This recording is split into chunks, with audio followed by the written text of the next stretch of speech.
Welcome to the Skin Deep Media podcast. I'm your host, JROD. And here at Skin Deep Media, what we try to do is bring you the truth based in fact, nothing else. Just research it for yourself. Don't believe anything we have to say. Just research it for yourself.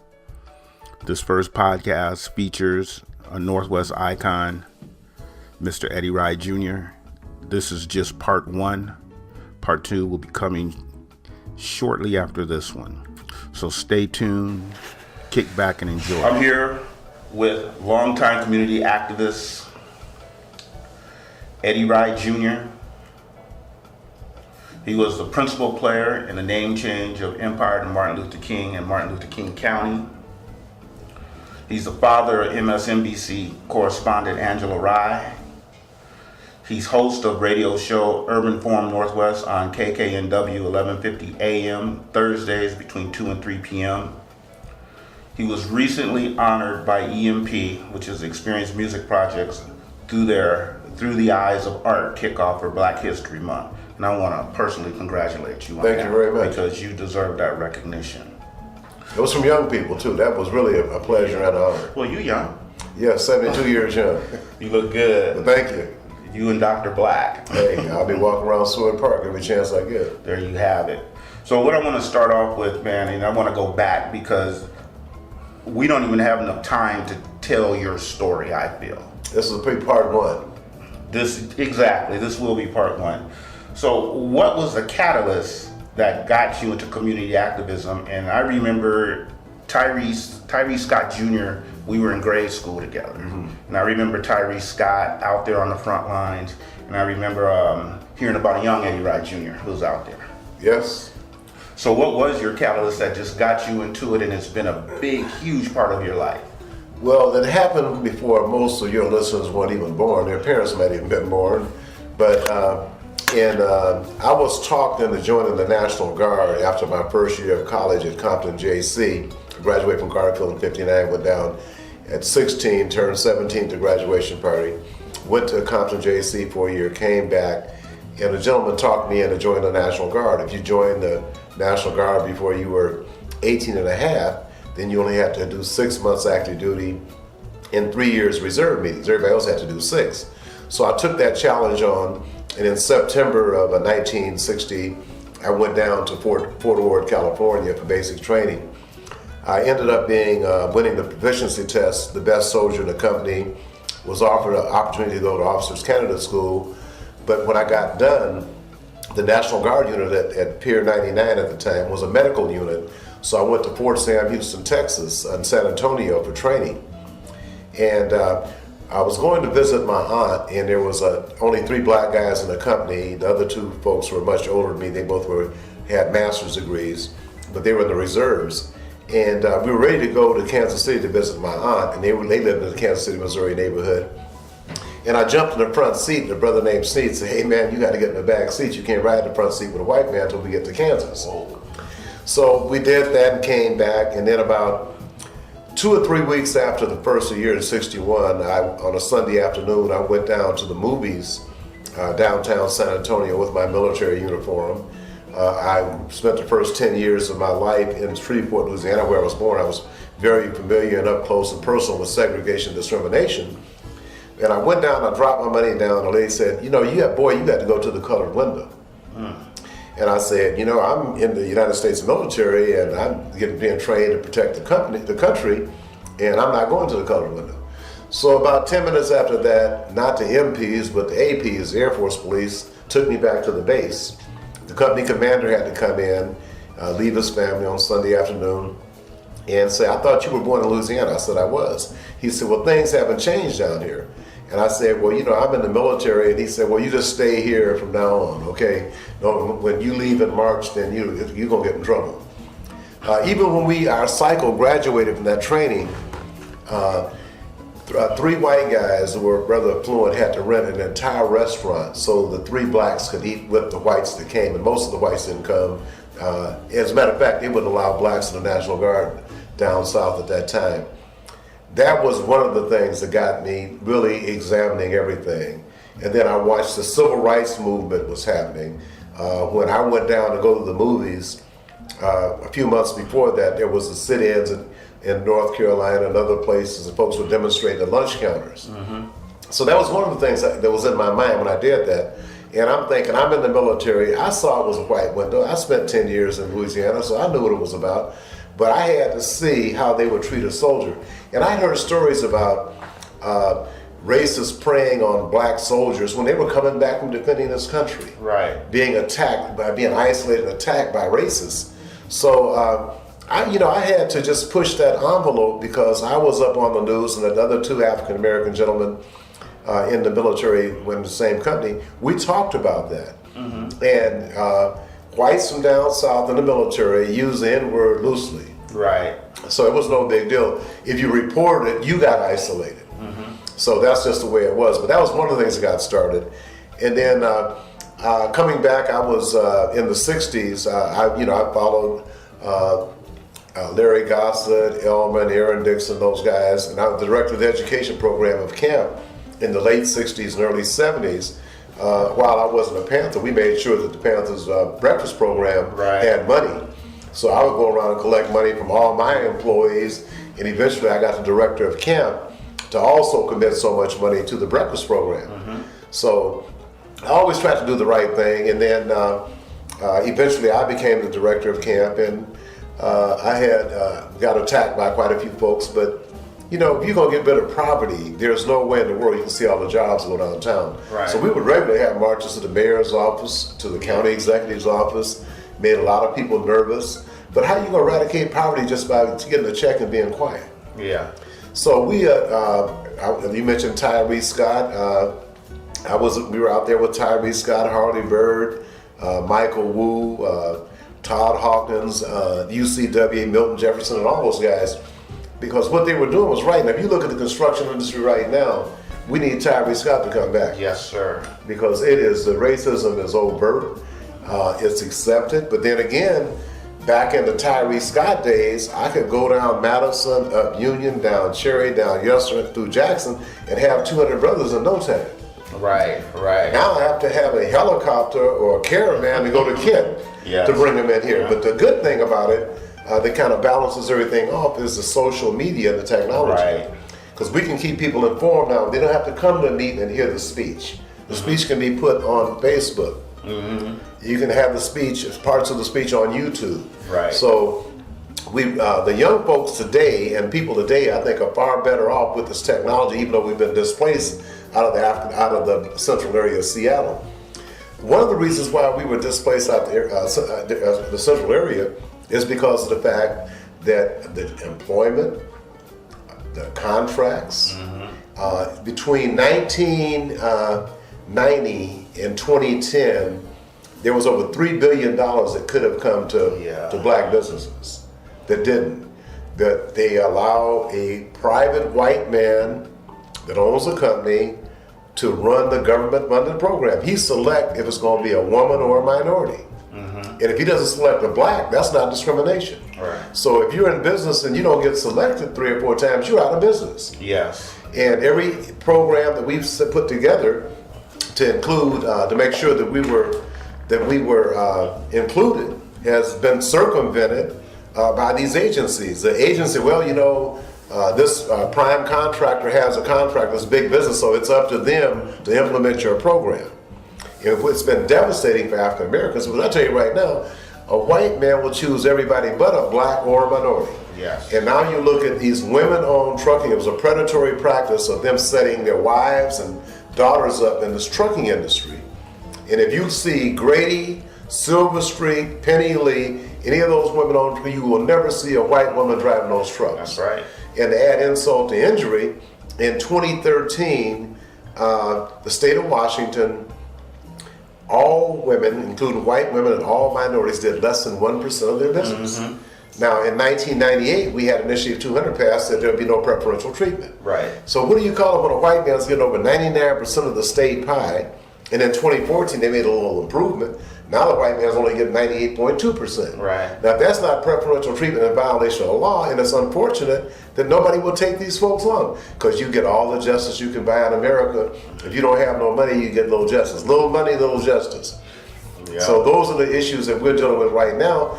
So if we would have got that, even a half of that $3 billion, we would have businesses flourishing in the central area. We'd still be owning property in the central area.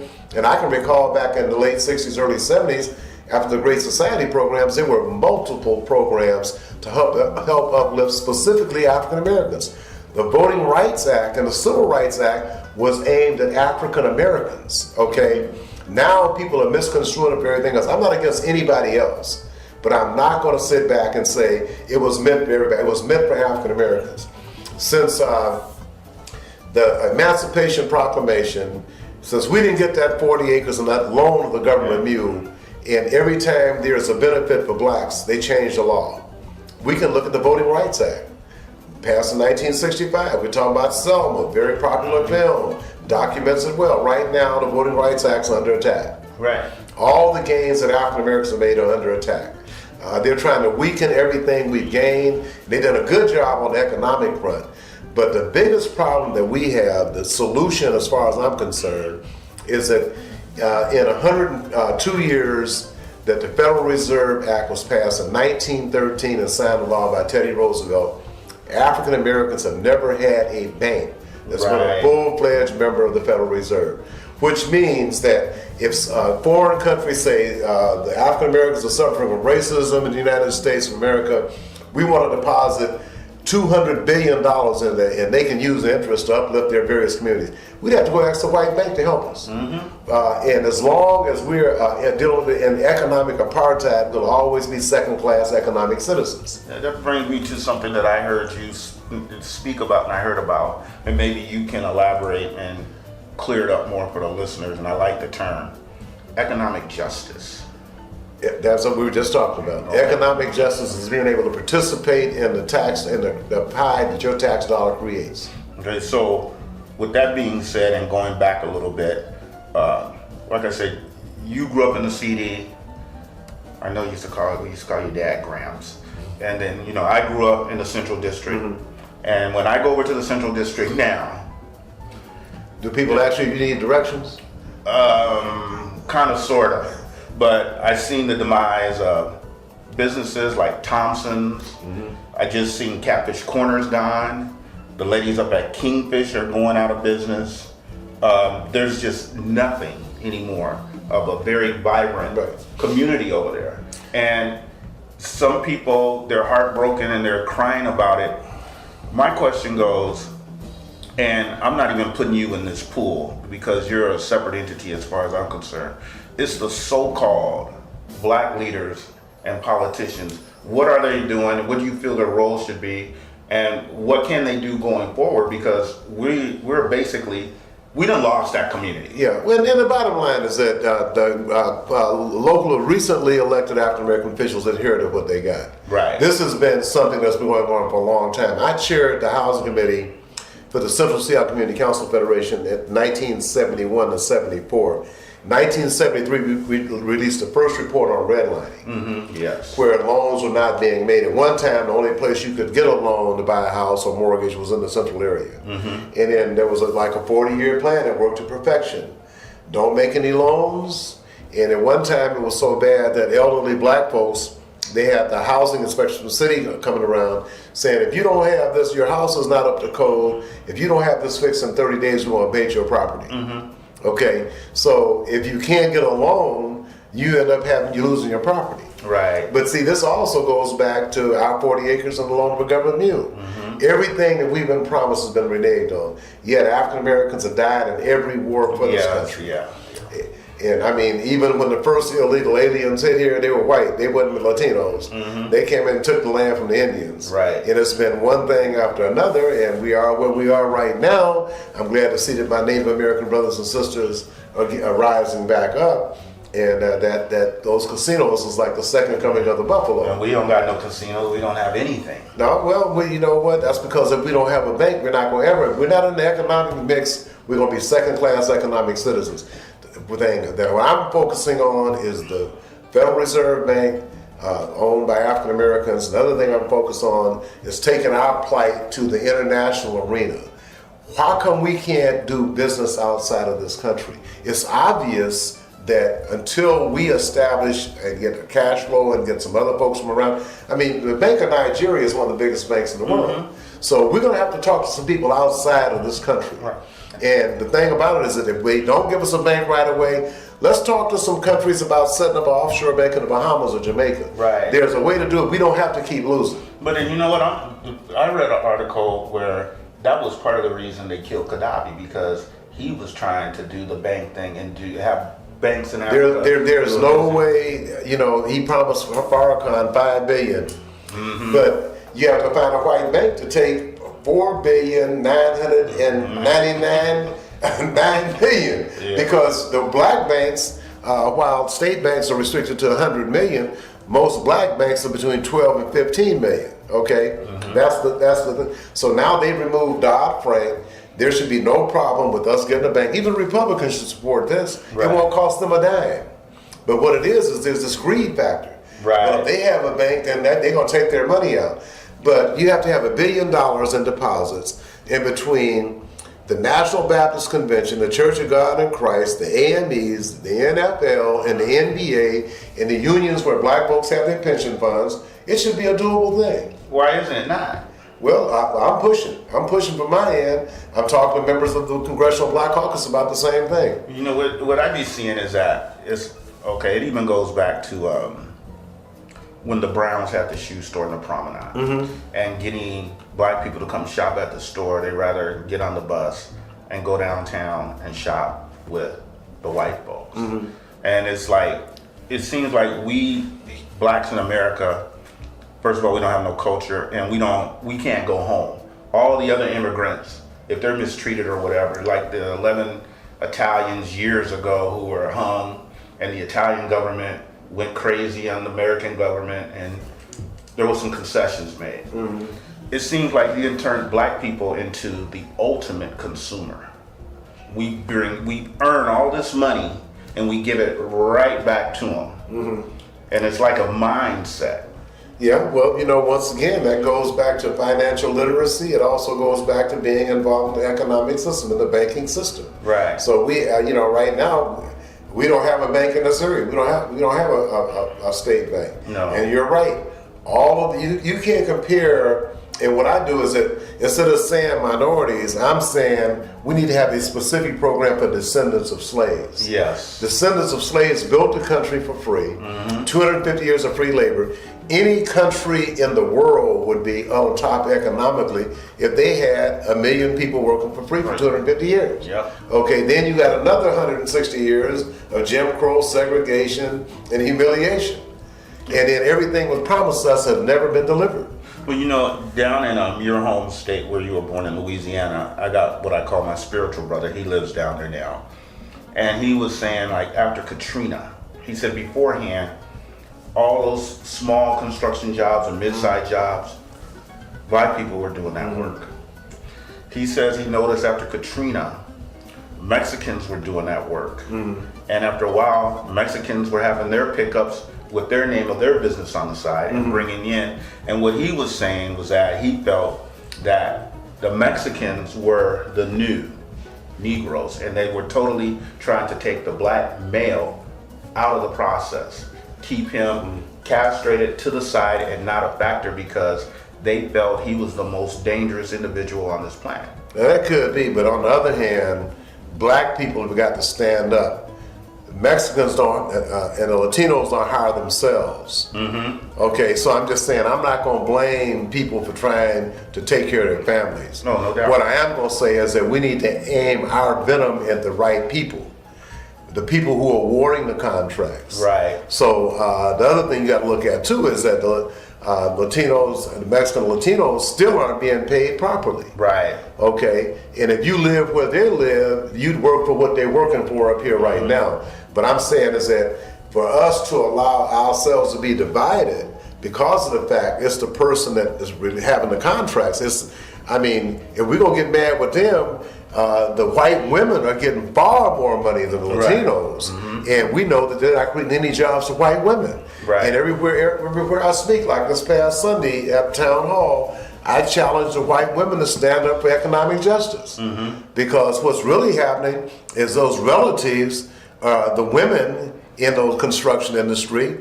If you see some women working, that's fine. The whole concept of this program was to put contracts in the black community initially, so that it would create jobs, livable wage jobs, so people could buy stuff. If I think back to the 50s, blacks had jobs at the post office, at Boeing, at the shipyard, at the steel companies, and we had neighborhoods where people bought houses. Now those jobs have been removed, and I'm not going to blame anybody but us for allowing that to happen. I'm not going to victimize Latinos or Asian or anybody else. I mean, like you said, one of the richest people in the world is a Mexican that owns a cell phone company. These folks have, and Mexican craftsmen are outstanding. They've had 2,000 years of no interruptions with slavery. And the other thing is that people talk about, well, you know, the African immigrants, they should be doing well. They have a country. Ethiopia has airlines. Okay, they have a country. They have a treasurer. Okay, so they're going to do better than the descendants of slaves who've never been paid for several hundred years of work. So with that being said, I got this question here I wanted to ask you, and you kind of segued into that. The relationship between, and I don't like the term, I don't know why, but I don't like the term African American. I'm black. The relationship between blacks and the Africans, especially in the CD, I see they're building businesses. Absolutely. You know, they have countries. Yes. They have countries with treasures. All of them are not poor. Right. They didn't endure the slavery that we did. But what really bothers me about the whole situation, when they came to America, and even up here in these parts, we did not embrace them. We treated them like lower than immigrants. And it's like, do you think that in the future that we will ever come to work with the Africans? I have a good working relationship with members of the African American, the Somali community, the Ethiopian community. But you're Eddie Rye. Yeah, I know, but I mean, I have an excellent. I'm a member of the African Chamber of Commerce of the Pacific Northwest, and I encourage people to interact and interface. Because I think it'll be easier to do business in Africa than it will be in Europe for African Americans. That's true. And there are a lot. I mean, I've had nothing but a good experience with, especially with Africans who are in business. There are a couple of colleagues, Eric Evans and Hayward Evans. They're not brothers. They have the same last name, probably up the same plantation. But they're doing business right now in Africa. Eric has had a dairy in Somalia. He said he got more nerve than me. I wouldn't go over there. I remember the late Art Fletcher, the father of affirmative action, said, "Did you feel safe?" He said, "Oh yeah, there were 12 guys with machine guns around me." No. Art Fletcher said, "I'd be there if I go anywhere, but they need a cat pistol." Okay, so, but I think there's a lot better relationships with the African community than a lot of people. You know, especially if you go to the African Chamber of Commerce and places like that, you'll see that interaction and connectivity between African Americans and folks from the continent. Right. Okay. So another thing I want to talk. But once again, you got to remember they can invest because they're from companies with a treasure. All of them are not poor. Right. Right. And I want to preface this before I discuss it. When I joined Tabor, I was befriended by a person. His name was Silas Potter. And it was the second time I met him, and I was with my nephew. And my family in St. Louis has a construction management business. It's the largest minority construction management business in the country. And I don't know if he did any research or whatever, but he approached me and he offered money.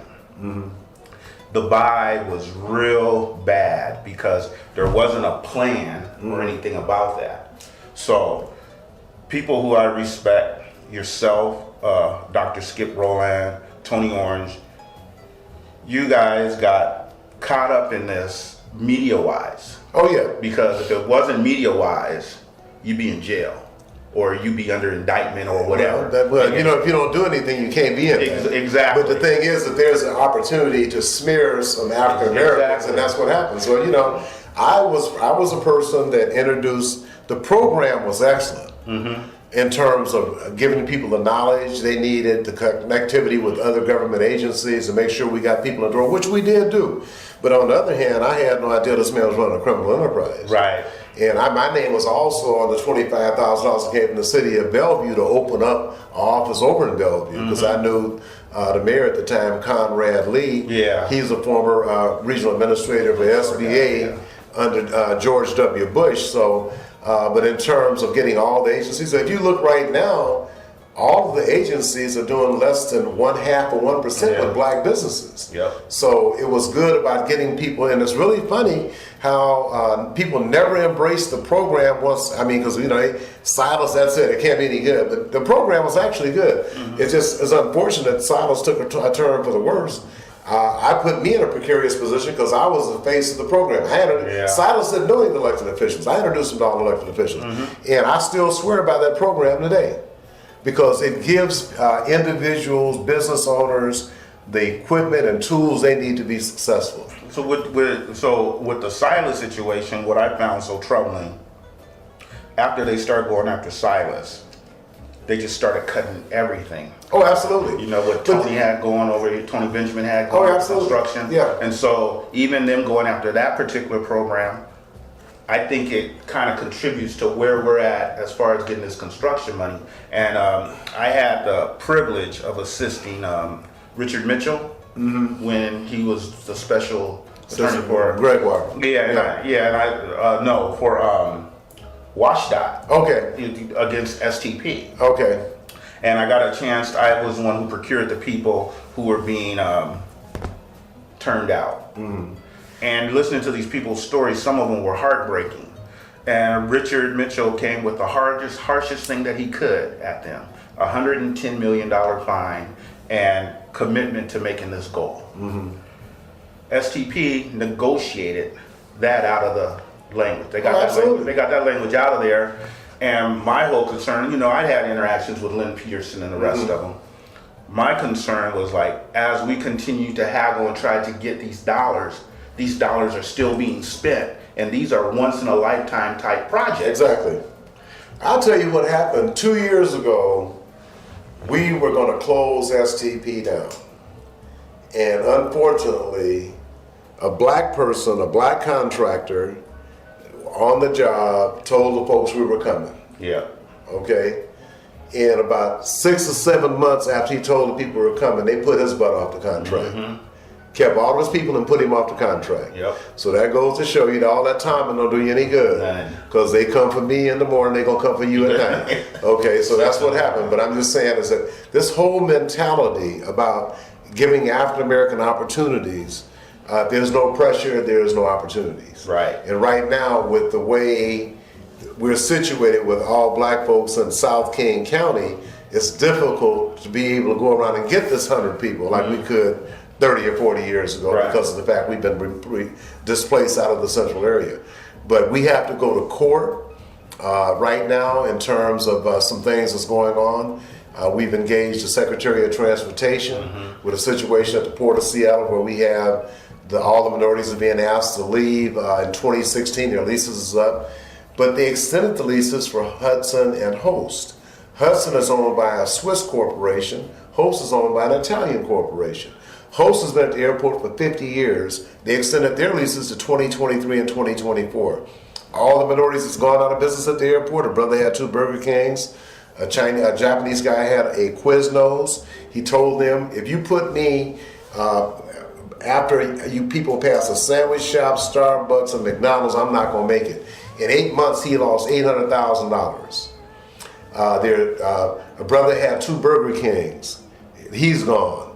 And the fact that the 2 Desert Storm veterans own the African Village restaurant with 2 bars out there.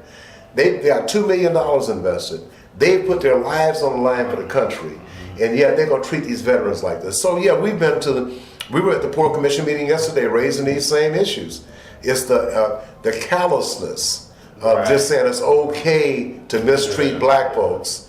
And right now, we know that since 1998, I-200 says no preferential treatment. This state law has been used to supersede the 1964 Civil Rights Act. Title VI says fairness in contract where federal money is involved. Title VII says employment. They have used I-200 to say we don't have to hire black folks, we don't have to promote black folks, we don't have to contract with black folks, and yet there's been no lawsuit filed. In 2000, the Pacific Northwest chapter, African American Chamber of Commerce, the Black Chamber of Commerce, filed a suit with a federal court with Judge Robert Lazar, who's now the presiding judge. And he said that we could actually challenge the constitutionality of I-200. Now, we look at the fact that in 2013... Hope you enjoyed part 1 of the Eddie Rye Jr. podcast here on Skin Deep Media. Once again, I'm your host, JROD. Part 2 will be coming shortly. You know, you can check our website at www.skindeepmedia.com, or you can also email us at skindeepmedia@outlook.com. We will gladly respond. All we deal in is the truth. And we know, truth is like poetry. Everybody don't like poetry. So just gonna keep it moving. We'd love to hear your comments, your responses, and look for more content coming from the Skin Deep Media people. Thank you. Out.